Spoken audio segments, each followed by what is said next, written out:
Est-ce que je parle assez japonais avant de partir vivre 1 an au Japon? La réponse courte, un peu. La réponse honnête, pas assez.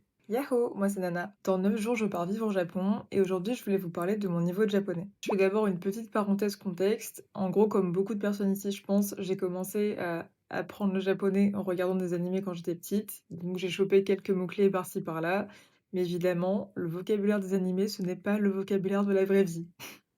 Et sinon, avant mon premier voyage fin 2023, j'ai appris quelques phrases de japonais pour me débrouiller sur place, mais je parlais pas du tout japonais. Après ce voyage, du coup, début 2024, je savais déjà que je voulais faire un PVT et j'y suis retournée en mai 2024. Et là, du coup, je me suis dit qu'il fallait vraiment que je m'y mette. Donc, ce que j'ai fait, c'est qu'en rentrant de ce deuxième voyage, je me suis inscrite pendant 6 mois dans une école à Paris qui s'appelle SNG Paris et que je vous recommande d'ailleurs, qui est super bien. Donc je suis partie vraiment du niveau débutant, enfin carrément on apprenait les hiragana et katakana, donc c'était vraiment le niveau zéro. Donc on est reparti des bases, on a commencé à apprendre la conjugaison, les structures de phrases, les particules, etc. Et ça m'a vachement fait progresser. Sauf que fin 2024, du coup, j'avais fini mes 6 mois de cours et j'avais plus assez d'argent pour reprendre des cours. J'avais pour projet de faire un PVT, mais j'avais pas encore de rendez-vous pour le visa, je savais pas quand est-ce que j'allais y aller, etc. Donc c'était un peu flou pour moi. À côté, évidemment, je continuais à faire du Duolingo, je regardais des vidéos YouTube, j'apprenais quelques trucs par-ci par-là, mais le problème c'est que quand on n'est pas régulier, ben on part extrêmement vite. Après ça, en début 2025, j'ai eu mon premier rendez-vous pour le visa, sauf que je l'ai pas eu. Et mon deuxième rendez-vous était seulement fin 2025, donc ça a vraiment tout retardé. Donc le projet, bah, il était toujours pas vraiment concret. En plus de ça, j'avais mon entreprise à gérer, plus ma vie perso. Donc l'apprentissage du langue, c'était pas du tout la priorité. Heureusement, fin 2025, j'ai enfin obtenu mon visa,